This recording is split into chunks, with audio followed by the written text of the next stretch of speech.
mikirin lagi kayak gitu-gitu mah, ya. Kecuali kalau adik antum baru mulai belajar saum, ya iya dia fokusnya ke situ, ya. Kemudian mualaf baru masuk Islam kemarin, ya.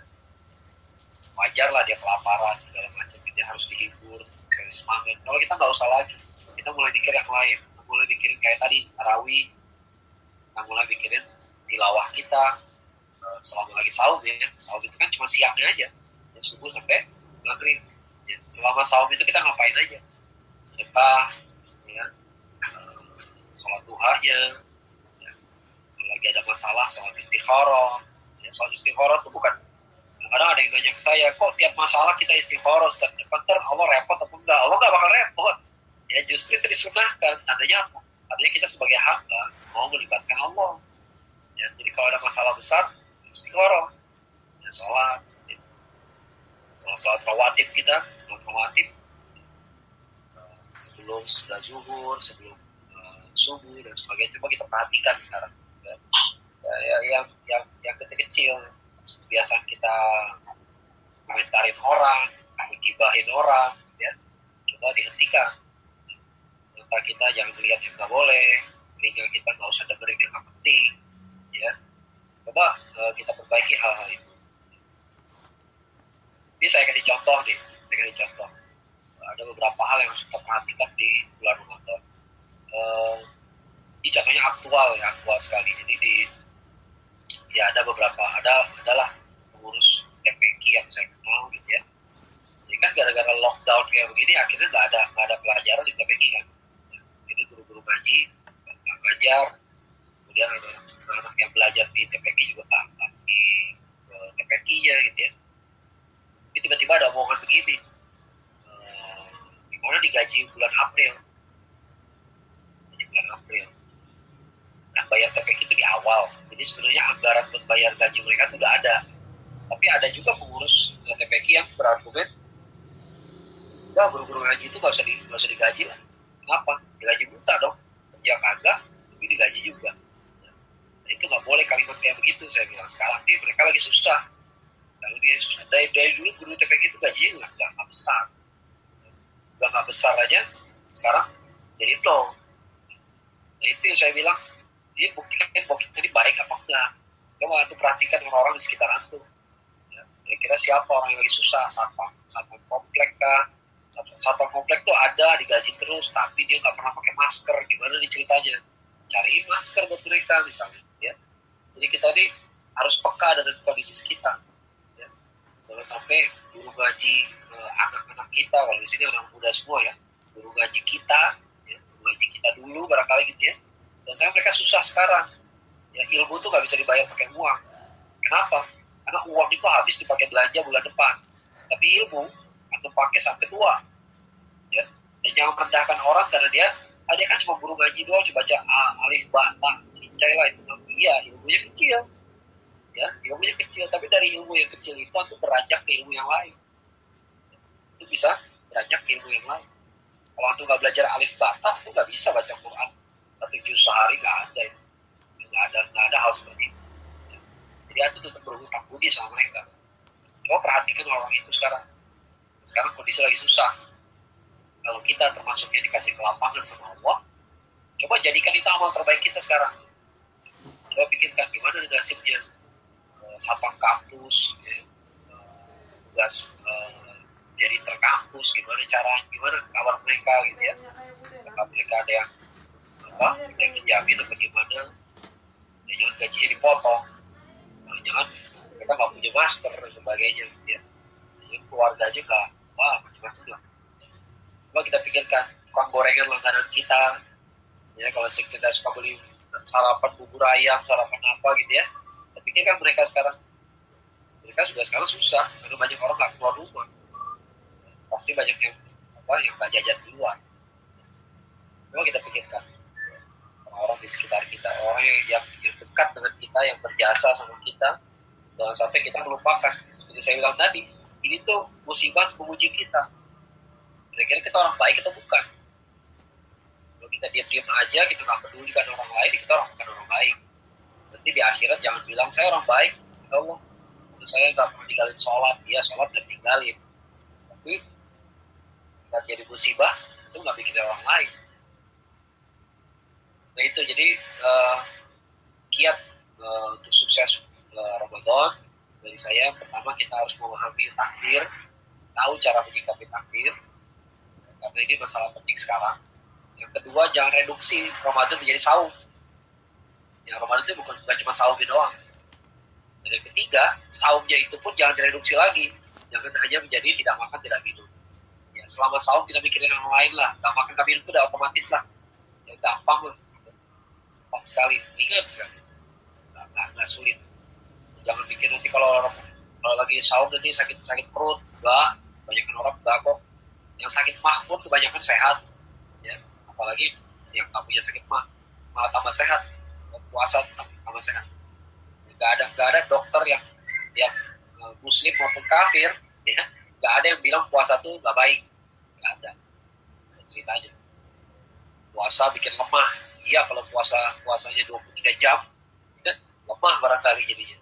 Jadi kita puasa kan dari tahun ke tahun sama aja, 14 jam. Dari subuh kita jam 4, selesai jam 6, ya 14 jam.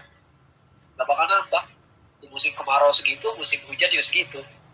Ya, kita nggak hidup di negara 4 musim. Kalau negara 4 musim beda.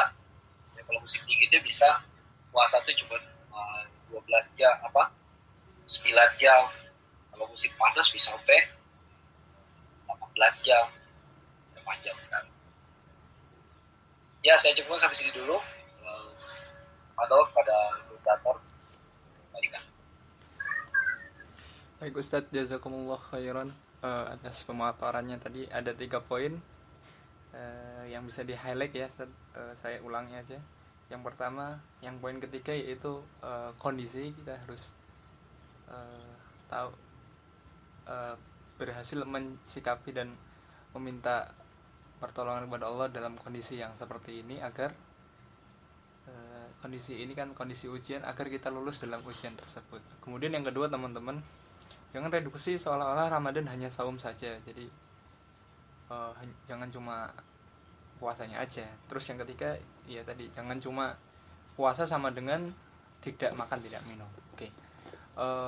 Boleh teman-teman yang ada pertanyaan bisa ditanyakan di bawah, atau saya dulu Tat, mungkin Tat, karena saya kan yang paling butuh di sini. Ustadz, ada step by stepnya nggak sih, misalkan bagaimana, atau jadwal Ramadan bagaimana yang idealnya, atau sebaiknya kita gimana dalam menyusun jadwal harian gitu Tat? Karena kan ini strategi step by stepnya seperti itu. Bagaimana Tat? Monggo. Ya, agama itu sesuatu yang atau sesuatu yang menarik tentang Islam ini adalah, ya, ada yang fardu ain. Fardu ain itu harus dikerjain. Ada yang sunnah juga. Nah, untuk sunnah, kita ini memang punya kebebasan memilih. Ya, jadi kita boleh menyusun kurikulum kita sendiri. Ya. Jadi saya contoh, misalnya ada sebuah hadis. Ya, banyak orang baca hadis cuma hadisnya doang, gitu. Jadi nggak melihat konteks yang lain. Contohnya begini, ada hadis kepada Rasulullah SAW kepada Abu Hurairah. Abu Hurairah itu mengatakan, kekasihku Rasulullah SAW mewasiatkan padaku 3 hal. Salah satunya adalah sholat witir sebelum tidur. Sholat witir sebelum tidur. Lalu kita baca hadis itu, lalu kita simpulkan sholat witir itu bagusnya sebelum tidur. Kan nggak begitu. Ini yang saya bilang, jangan baca teksnya doang, boleh konteksnya. Konteksnya apa sih? Kan lazimnya witir itu setelah tahajud. Lazimnya. Ya, lazimnya. Tapi kenapa di hadis yang satu itu sebelum tidur? Pertama, secara hukum dia boleh sebelum tidur. Ya, dia boleh-boleh aja. Tapi kedua, konteksnya kita pahami, Abu Hurairah itu Abu Hurairah itu adalah Al-Sufa. Di Madinah itu dulu ada yang tidur di Masjid Nabawi. Ini orang-orang yang duitnya nggak ada, tapi pelajar sejati. Jadi kalau kemana Rasulullah SAW pergi, mereka akan ikut. Itu Al-Sufa. Dicatat semua hadis dari kata-kata beliau itu catat. Ya. Itu Al-Sufa. Nah, Abu Hurairah itu orang Al-Sufa. Ya, Al-Sufa salah satu Al-Sufa yang paling hebat. Makanya setelah Rasulullah SAW wafat, salah satu yang paling banyak meriwayatkan hadis adalah Abu Hurairah. Ya. Nah, Abu Hurairah itu Al-Sufa yang kalau belajar itu sampai tengah malam. biasanya kalau udah tidur kadang-kadang nggak kebangun lagi, nggak sempet ya tahajud.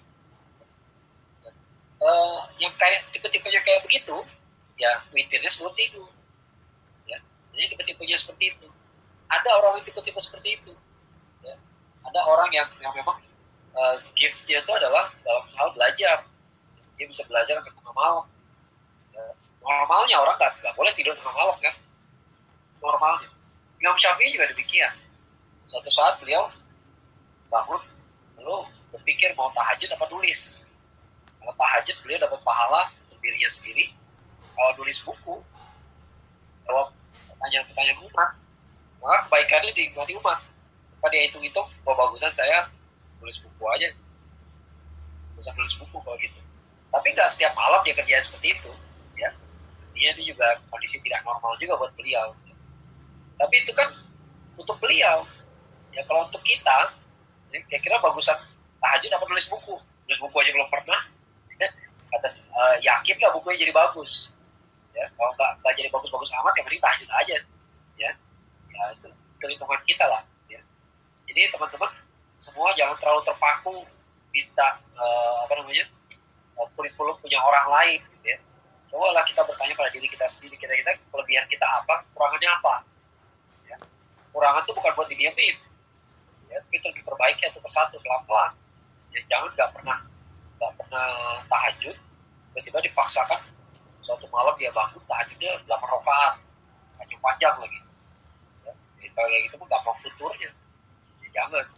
Jadi kalau udah tahu kita susah banget bangun malam, tahajudnya susah ya satu kali kebangun 2 rakaat aja. Ya, jangan tiba-tiba bisa tidur lagi nggak apa-apa. Jangan dipaksakan. Kalau dipaksakan akhirnya nggak bisa. Kemudian berlatih itu harus bertahap. Bertahap seminggu 3 kali ya. Lama-lama jadi tiap hari pelan-pelan. Kelemahan terus diberesin. Kelebihan gimana? Kelebihan harus dijor-jorin, harus dimaksimalkan. Kelebihan ada orang-orang tertentu yang kelebihannya dalam saum. Saya pernah ketemu teman saya, sholatnya biasa-biasa aja, sholatnya dari masjid juga, kadang lebih sering di rumah gitu ya, tapi ya sholat terus. Satu hari ketemu di kondangan, saya tanya, dia nggak makan, kondangan nggak makan, kan aneh banget.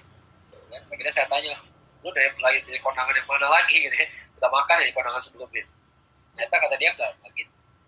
Saya lagi saum apa hari Ahad? Ya, Ahad kok saum? Ternyata kata beliau, saya saum Daud, udah dari 2 tahun yang lalu. Oh, ya, sholatnya biasa-biasa aja, saumnya saum Daud. Ya, jadi kelas berat banget. Ini kan nggak mudah hal kayak begitu kan. Nah, artinya buat dia kelebihan saum itu kelebihan apa? Buat dia tuh saum ringan sekali.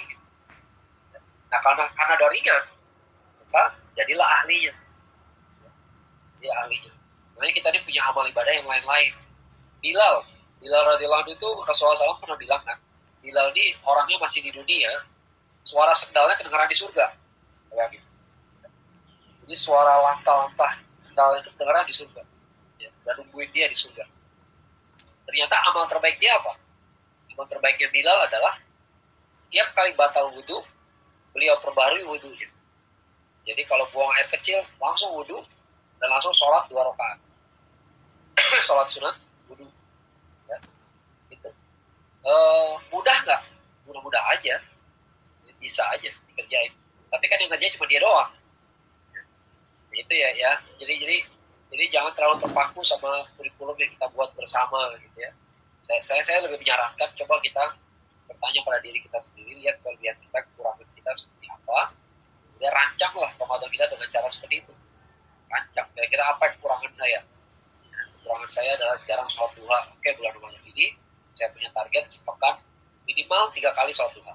Misalnya, jangan langsung tiap hari, jangan langsung 8 rakaat, santai. Ya. Pekan pertama 3 kali misalnya. Pekan ketiga udah naik jadi 4 kali. Bisa rancang seperti itu. Ya, udah biasa tilawah, udah rajin, udah lancar tilawah, bolehlah kita 1 juz sehari. Tapi kalau belum jangan. Ya, jangan terlalu melihat orang lain. Kok teman saya udah bisa 1 juz sehari, saya juga harus bisa. Padahal awalnya nggak biasa tilawah sama sekali. jangan dipaksakan begitu. Baik Tat, ada pertanyaan berikutnya, monggo mau dijawab atau enggak, ini sepertinya tentang fikih. Ustaz, saya mau nanya, insya Allah kan Ramadan dimulai hari Jumat. Nah, kalau semisal ada yang puasa Daud atau terbiasa puasa Senin Kamis bagaimana? Karena ada yang bilang kalau Hamin satu puasa nggak boleh puasa, dan bahasa lainnya kalau bahasa lainnya harus ada jeda hari sebelum Ramadan. Itu bagaimana Ustaz? Syukron. Monggo bila mau dijawab atau tidak silahkan. Masalah fikih kayaknya. Sebentar ya.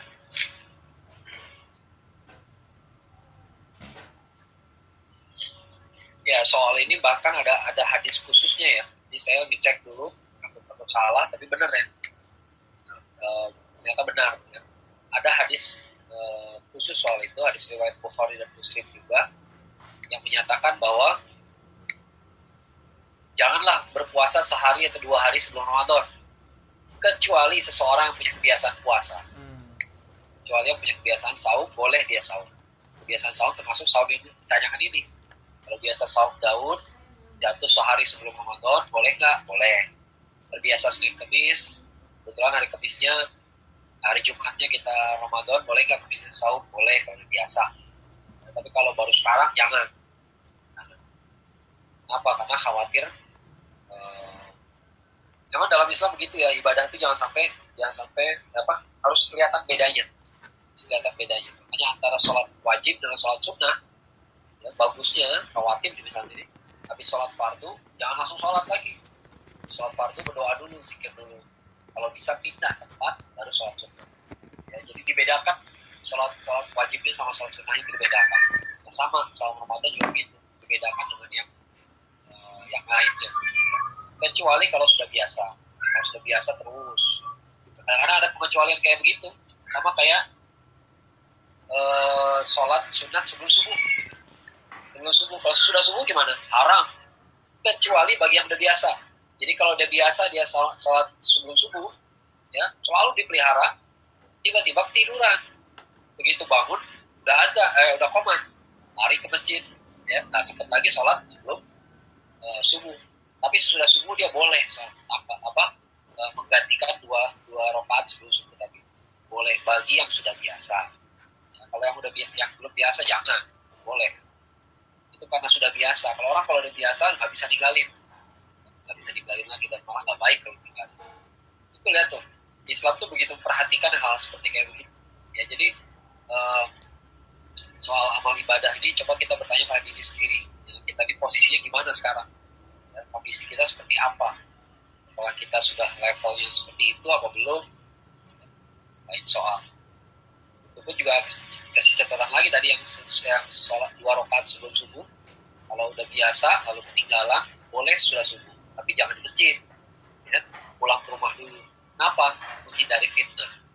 Nanti orang bertanya-tanya, ini sholat apa nih? Fitnah, sesat. Wah, ya repot ya. Orang pada nggak ngerti, nggak semua orang ngerti. Ya, nggak semua orang ngerti. Tapi padahal ada peluang seperti itu. Kalau kita udah biasa, kebetulan ketinggalan, boleh diganti. Ya. Baik, sepertinya sudah tidak ada yang tanya lagi. Ada yang tanya lagi nggak teman-teman? Oh, sudah nggak ada nih kayaknya. Ini pagi-pagi mungkin pada tidur. Tapi nanti saya akan tayangkan ulang di YouTube Ustaz, insyaallah. Baik, itu saja. Mungkin ada closing statement mungkin tentang Ramadan ini, atau apa? Ya. Kesimpulan lah. Insyaallah bulan Ramadan tahun ini agak berbeda dengan yang biasanya. Tapi sesuatu yang di luar kebiasaan bukan berarti jelek. Kalau saya melihat, kalau kita berprasangka baik dengan Allah, nah insya Allah kita bisa melihat sisi baiknya. Betul bahwa kalau kita nggak bisa pergi ke masjid, berarti bulan Ramadan tahun ini nggak ada iktikaf. Itu yang kehilangan. Ya. Tapi kalau kita sudah berniat iktikaf, ternyata keadaan tidak memungkinkan, nah insya Allah pahalanya sudah catat. Ya. Kita nggak bisa iktikaf di rumah. Ya, hampir semua ulama sepakat iktikaf bagi laki-laki itu tidak boleh di rumah. Ya. Kalaupun ada yang membolehkan, harus di masjid di rumah. Masjid di rumah itu artinya apa? Artinya sholat khusus. Ya, jadi bukan sholat tempat yang apa kadang-kadang dipakai sholat tenaga gitu ya. Itu tempat khusus. Tapi itu pun sedikit sekali yang membolehkan seperti itu.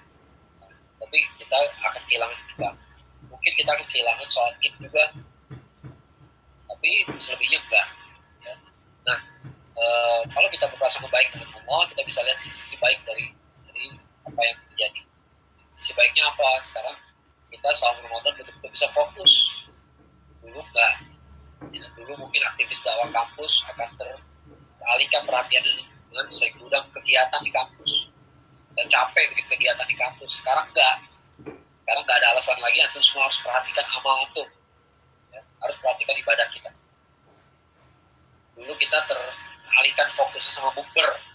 Ada bukber alumni SD, SMP, SMA, kampus, jurusan. Ya, LDK juga bikin bukber juga. Ya. Akhirnya tiap hari bukber kan. Ya. Sekarang nggak ada masalah kayak gitu. Dulu ada makan-makan kalau di Jawa Barat namanya cucurak ya. Makan-makan sebelum Ramadan. Sekarang nggak ada. Ya. Kemudian dulu ada tradisi mudik. Sekarang kita kurang lah. Ya. Sebagian orang tidak bisa mudik lagi. Dulu bikin belanja lebaran. Sekarang kayaknya nggak bikin ke sana. Sekarang kita pikir gimana caranya kita sehat. Jangan terganggu sama, jangan sampai kena untuk bilang jangan sampai kena virus, ya, jaga kesehatan keluarga kita bisa fokus sekarang. Ya. Jadi kebaikan dari kondisi kita sekarang ini, insya Allah kita bisa fokus sama keluarga kita dan manfaatkanlah kesempatan. Ya, bukan yang mustahil, ya, bukan yang mustahil kalau Ramadan tahun ini adalah Ramadan yang terbaik. Bisa jadi dia yang terbaik sepanjang hidup kita yang udah lewat, ya. Kalau masa depan kita nggak tahu. Bisa jadi besok ini jadi yang terbaik. Asal kita nggak kehilangan kesempatan. Yang mudah-mudahan kita semua lulus dari bulan Ramadan sebagai alumni yang terbaik. Dan kita bisa memanfaatkan betul kondisi yang payah ini, kondisi yang rumit ini, supaya banyak dosa kita terhapuskan insya Allah. Assalamualaikum warahmatullahi wabarakatuh. Waalaikumsalam warahmatullahi wabarakatuh. Oke teman-teman, saya juga sebagai moderator akan menutupnya. Maaf ini ada satu yang masuk waiting. Suaranya masih di mute tuh. Oh iya deh. Oh iya. Maaf ini ada satu yang masuk ke waiting list tapi nggak ada namanya, saya nggak berani untuk admit. Maaf ya teman, ada yang nggak masuk, takutnya hacker. Oke, teman-teman, terima kasih telah mengikuti sesi ke-3. Semoga nanti kita akan jadikan sesi ini follow up-nya adalah breakdown kegiatan kita sesuai dengan kemampuan tadi ya kata Ustadz Akmal, kemampuan dia seberapa. Nah, kita turunkan jadi breakdown harian kita. Oke, mungkin seperti itu dulu sesi ini. Jazakallah Ustadz Akmal dan teman-teman yang lainnya.